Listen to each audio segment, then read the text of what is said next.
Immigration in France, wow, it's a topic that really gets people talking, right? But beyond all the noise, what does the data actually say? We're about to dive into one source's pretty provocative analysis. It's all about the numbers, and it argues that things are changing in a big, big way. So let's unpack the evidence it presents together. So, the analysis we're looking at today asks a really blunt question. Is French immigration out of control? I mean, that's a huge claim. So, what we're going to do is break down the data and the logic that this source uses to build its case, piece by piece. Okay, so here's how we're going to tackle this. First, we'll look at the core premise of the whole debate. Then, we'll deconstruct the numbers, analyze the inflow, check out what it says has happened to the asylum system, and finally, look at France's new migratory map. Let's get into it. All right, first up, we have to get our heads around the source's starting point. The whole argument begins with this idea that the immigration debate in France is just stuck. It's totally deadlocked, and the source claims that, because of that, political power over the issue has basically vanished. And this quote right here, it really gets to the absolute core of the argument. If there was only one thing to remember, it is that it is out of the control of public power. The claim is that the state has lost its authority, period. That the power to actually shape policy isn't in the hands of politicians anymore. Okay, so if the state has lost control, what does that actually look like? How do you even measure that? Well, to build its case, the source starts by deconstructing the numbers. First up is what's called the stock. That's basically the total number of people from an immigrant background who are living in France right now. But before we get into the numbers, we've got to be clear on one thing. What does immigrant even mean here? The official definition from INSEE, France's statistics agency, is pretty specific. It's anyone born a foreigner in a foreign country who now lives in France. And here's the key part. Even if you get French citizenship, you're still counted as an immigrant in these stats. That's super important to remember. Okay, so check this out. This is how the source totally reframes the scale of the situation. It starts with the official number, 7.3 million first-generation immigrants. Okay. But then it adds their kids, the second generation, and that's another 8 million people. All of a sudden, you're looking at over 15 million people. That's almost a quarter of the population. And the source projects that if you go out to 3 generations, that number gets close to 30%. So who are we talking about here? The analysis points to a few key things. For one, it says France has the highest proportion of immigrants from Africa in all of Europe. It also highlights a big trend. A shift away from the historical pattern of immigration from the Maghreb and a move toward more people coming from sub-Saharan Africa. And for a long time, the main reason for that was family reunification. All right, so that's the stock, the big picture of who's already in the country. But the argument that things are out of control, well, that really hinges on the flux. That's the annual flow of new people coming in. And the source claims this flow is speeding up a lot. And here is the data point they use to back that up. Look at this. The number of first-time residence permits has almost doubled in under 25 years.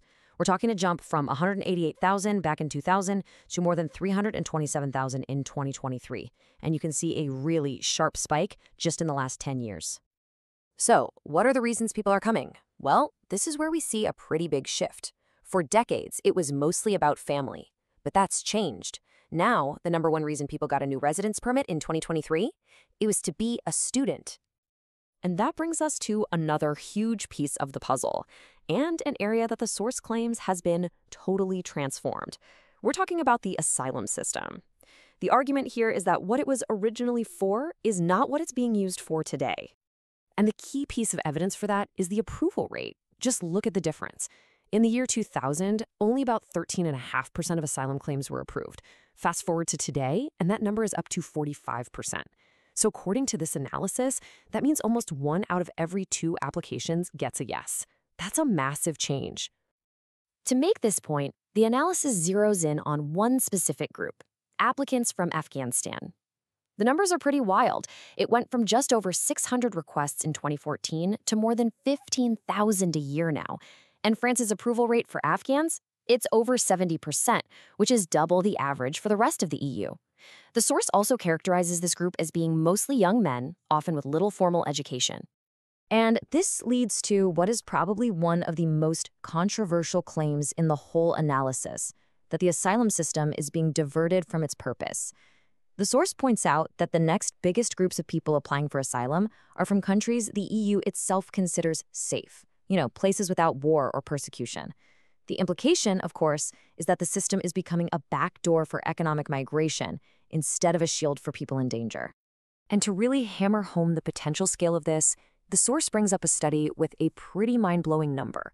It claims that because French courts have kept expanding the legal reasons for granting asylum, sometimes to whole nationalities at once, as many as 580 million people around the world could, theoretically, be eligible to claim asylum in France right now. Just let that number sink in for a second. So, we've talked about who is coming and why. The final piece of the argument is about where people are going. And the claim here is that the map of immigration in France is being completely redrawn. It's not just about the big cities anymore. The analysis also talks about what it calls the invisible population. It gives an estimate of between 500,000 and 900,000 undocumented immigrants in the country. And then it pairs that with another stat. Fewer than 10% of deportation orders are actually carried out. It points to one specific area, the Paris suburb of Seine-Saint-Denis, where it says the number of undocumented people could be as high as 400,000. And this is really the final piece of the puzzle, according to the source. It identifies a whole new trend. Immigration isn't just an urban thing anymore. The analysis describes a massive spread into the countryside, into smaller towns, especially in places like Brittany and Normandy that historically had very few immigrants. And the source claims this is a direct result of government policy, of spreading asylum seekers all across the country. So, there you have it. The argument is laid out. The source uses all this data to make its case that the scale, the speed, and even the geography of immigration in France have changed, fundamentally. The picture it paints is of a system that's no longer really controlled by the state. And that leaves us with the big, critical question at the heart of this whole debate. If this picture is accurate, what does that mean for France's economy, its society, and its future?